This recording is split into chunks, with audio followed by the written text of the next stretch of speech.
Good afternoon and welcome to WWLP Digital First live stream, the web interview. I'm Don Shipman. So thousands of people in the United States are treated for cancer every year. And because of advances in cancer treatments, there are thousands of survivors. And while going through treatment, patients get support and access to resources, some for free actually. But after a patient is diagnosed as cancer-free, what's next? We're going to discuss a program that provides continued support for cancer survivors, and we're joined now by Dr. J. Burton, founder of the Primary Care Cancer Survivorship Program and Survivor Journeys, more specifically. So thanks for coming on the program here. We're live on the web right now and on social media. You can comment as well if you have any questions, and perhaps we can get to those. Meantime, I want to start with you and start with the Survivor Journeys, which is right here, and explain how this all began, because you are also a cancer survivor. Sure. In 2010, I was diagnosed with acute myeloid leukemia, ended up having a stem cell transplant, was in quarantine after a year because your bone marrow needs to mature. You go through a lot of peaks and valleys, mostly valleys, but eventually a peak. And during that time, I recognized that I was helping do my own primary care with my stem cell oncologist, which I would not advise at home. And I just recognized that there was a real inadequacy of services for cancer survivors in our area. And to be honest, throughout the world.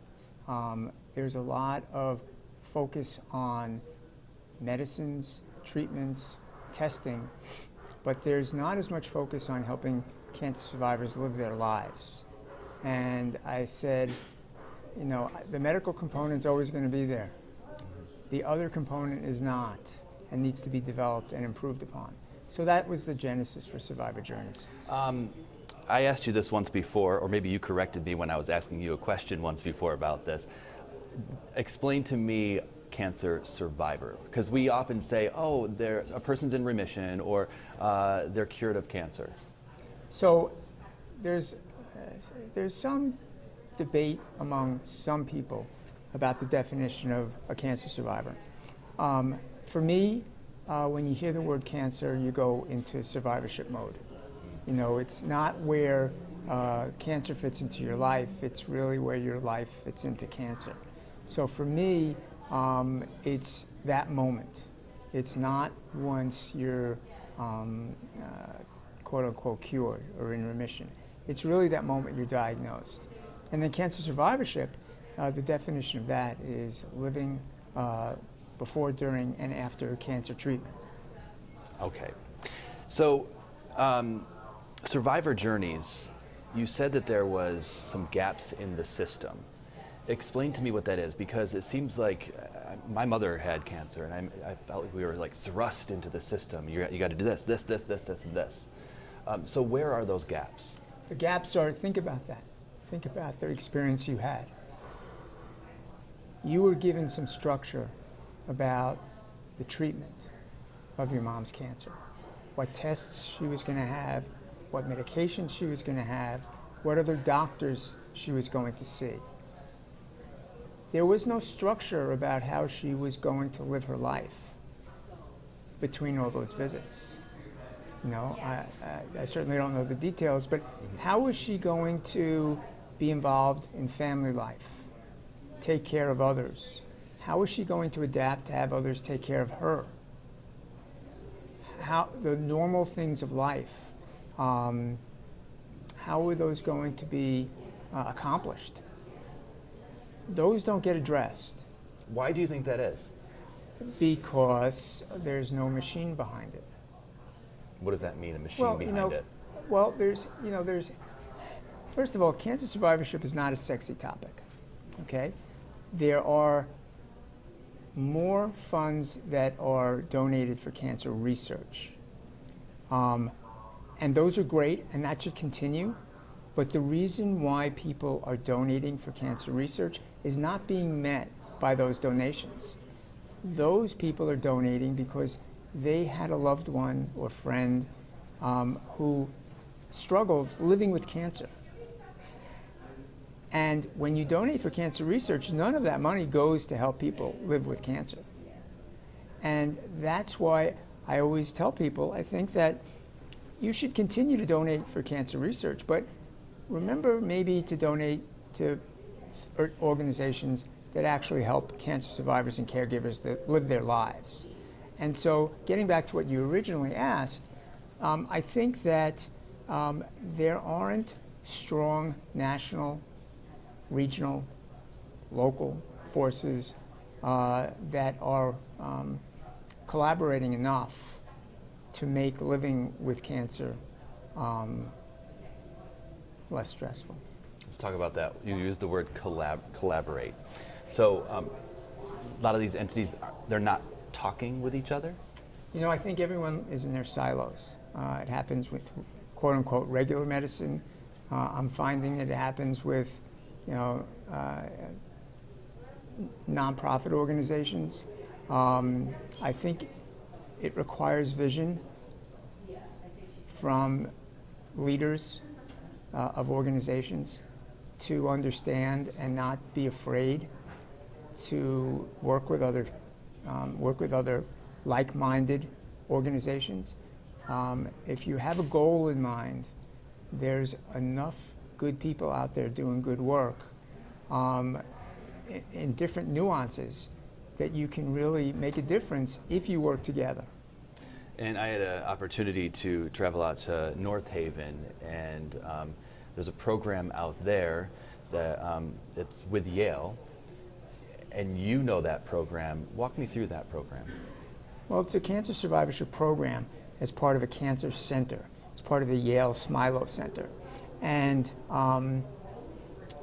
it's a small group, but they have focused on caring for the whole cancer patient. Medicine is fragmented in a number of ways. That's just general medicine. For cancer survivors, there is not enough communication between oncologists and primary care docs for a myriad of reasons. The major part of it is the transmission of data from the oncologist in a format that can be utilized by the primary care doc to be able to do ongoing surveillance care of the cancer survivor. So this is a tech issue. Tech is a component of it. Okay. But it's also, there's also data entry, there's also manpower costs that are involved in producing certain documents from the oncology point of view.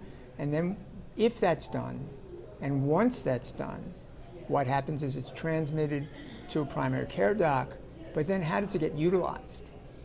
Most commonly, if and when it happens, what happens is it gets put into a certain section of an electronic health record called patient docs.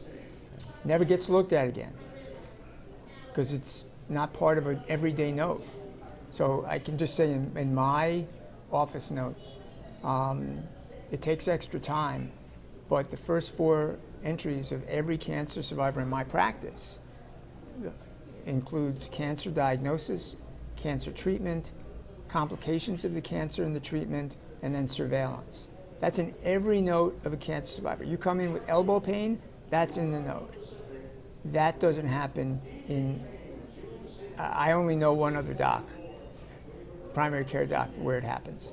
And that requires a lot of work on my part, but I'm sure there are better systems that could do that. So are you saying that if a cancer survivor goes to their primary care doctor, you know, post their cancer, it's going to be in their file that they had cancer, but the details of it are not going to be necessarily looked at every time when you go in for an elbow? Right. Because what happens is, let's say you just had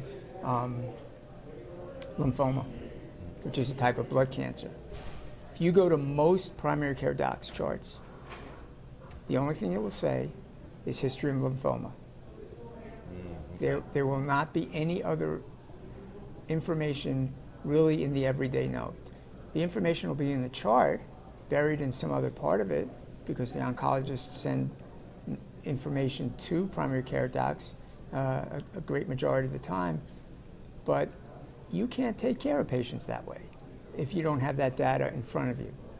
And there are a lot of primary care docs who don't feel adequate taking care of cancer patients because they don't feel they have enough training. It's not that difficult if there's a document that's sent from the oncologists to the primary care doc to say, this is a certain treatment. This is what you have to follow a year, 2 years, 10 years down the line. You just need to be able to want to do it. So we're going to go in depth on this tonight and tomorrow night on the 10 o'clock and 11 o'clock news, discussing this more in depth, specifically the program that's at Yale. And what I found really interesting, there's 4 components there. And this is specifically for someone who, this is post-cancer, so the treatment that they're going to get after cancer. And that might be, what are they eating? So nutrition. Also, rehabilitation as far as physical therapy, because there may be some movement issues because of surgeries that you've had because of cancer. And then there's a social work aspect of it as well. And I think that's a really important one too, because I don't think a lot of people think of the emotional aspect of this. They don't. And it takes a huge toll, not only on the actual person with cancer, but certainly their caregivers, families, friends. Their system, it's very important to say they have a very dedicated group of providers.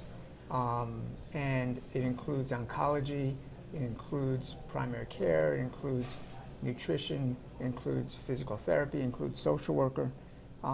So that's a really important collection of providers to help with cancer survivors moving forward. And what's key here too is that though that core group that you just mentioned right there, they're in constant communication.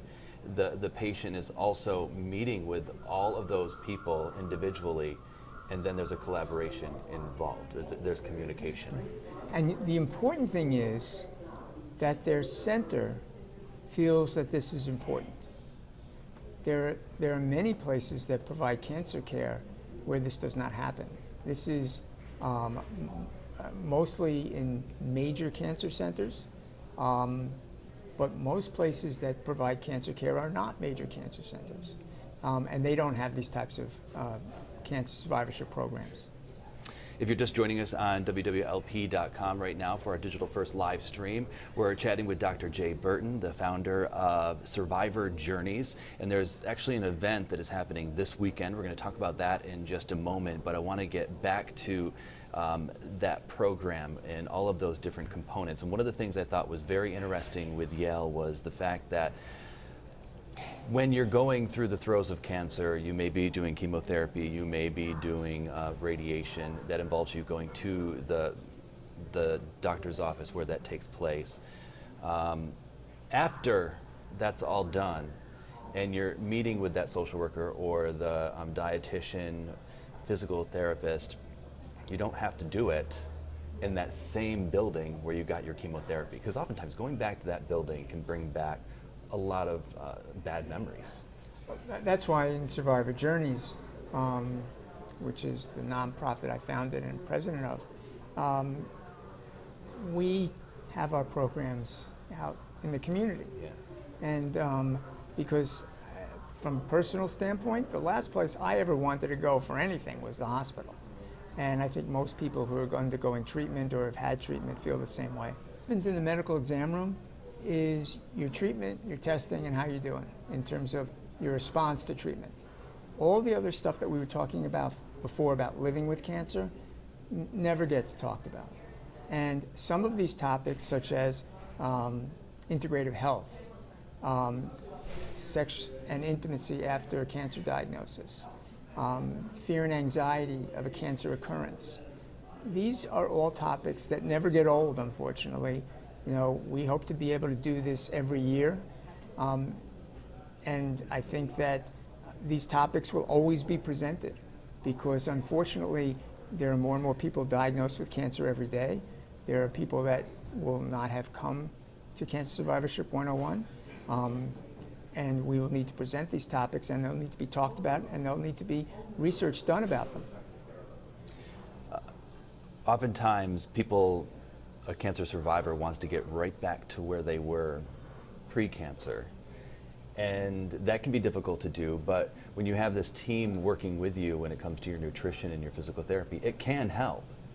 Yes, I mean, depending upon the treatment you've had, you can be beat up. And it does take a while to get back, depending upon how you respond and recover to the treatment. And regardless of the age that you have to go through this journey, you still need to find your way back.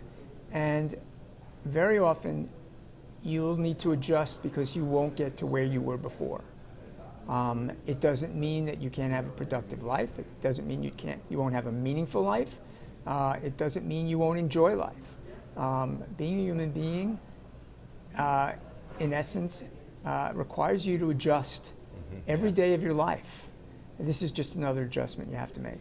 One of the things I liked that the physical therapist was telling me was that oftentimes it's a good idea to set like mini goals for yourself. Right. You know, I remember going through my treatment, and that's exactly right. I did not set lofty goals. There were times where I said, you know what, we have an island in our kitchen. I want to walk around that island 10 times today. Wow. And then I do it 11 times, and then I do it 12 times. So it's important to, when you're going through recovery from any type of catastrophic illness, is that you set realistic goals for yourself on a daily basis and build upon that. So this is the second year for Survivor Journeys, the workshop? Second year for Cancer Survivorship 101. The first year when we came up with the idea, I didn't know if 25 people were going to come, and we had 200. And if people want to attend this workshop, what do they need to know as far as, you know, what time and all that stuff? Well, first they should register, and they can do that at our website, which is www.survivorjourneys.org. And because we've passed the free deadline, which was June 2nd, it's a $20 fee, but there's free breakfast, there's free lunch. You're not going to get this information anywhere. And the program actually starts at 8:30. It runs with a break for lunch until 3. Our keynote speaker is Larry Lucchino, who is a cancer survivor, but also is the president of the Jimmy Fund, chairman of the Jimmy Fund, and also was a past owner of the Red Sox, CEO of the Red Sox as well. And what is your message to cancer survivors when it comes to what they need to demand of the medical community? I'm glad you asked that question. First, they'll notice that there'll be very few, if any, doctors at this. But I can tell you the doctors would learn a ton from this program. They need to go back to their doctors and say, why aren't we talking about these things? Why isn't the place where I'm being treated really helping me with these things? Why is this not in the community I live in? What can I do to make this better in our community? That's really important because there's an army of people that are going to be there. There's going to be more than 250, 260 people there. And each one of them has the ability to help make this better in our community. All they have to do is raise their hand and say, I want to be involved. All right. Thanks for joining us. Thank you. Today we had Dr. J. Burton joining us here, the founder of the Primary Care Cancer Survivorship Program, Cancer Survivorship 101, the workshop happening this weekend, Survivor Journeys. Have a good afternoon.